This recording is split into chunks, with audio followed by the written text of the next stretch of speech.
যতগুলো cardiac ডিজিজের risk factor আছে তার মধ্যে একটা প্রধান রিস্ক ফ্যাক্টর হচ্ছে, অন্যতম, প্রধান বলবো না, অন্যতম রিস্ক ফ্যাক্টর হচ্ছে সিস্টেমিক হাইপারটেনশন বা ব্লাড প্রেশার। এবং এটা খুব সহজভাবেই কিন্তু আমরা ডিটারমাইন করতে পারি যে আমার ব্লাড প্রেশার আছে কি নেই। তো ব্লাড প্রেশার বাড়িতে চেক করা উচিত সবার, এবং ব্লাড প্রেশার চেক করে সেই মতো ডাক্তারের পরামর্শ মতো ব্লাড প্রেশারের ওষুধ অবশ্যই শুরু করা উচিত।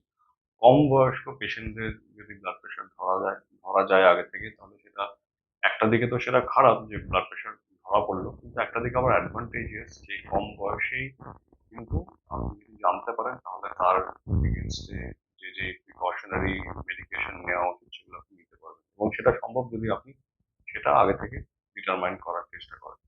তো আহ, অনেক আগে থেকে আর্লিয়ার যদি ধরা পড়ে এবং আপনি যদি ব্লাড প্রেশারটা মেনটেন করেন মেডিকেশন দিয়ে, তাহলে স্ট্রোক, তারপরে হার্ট অ্যাটাক, এগুলো থেকে, এবং অফকোর্স কিডনির রোগ, এগুলো থেকে কিন্তু ইজিলি নিজেকে বাঁচাতে পারেন।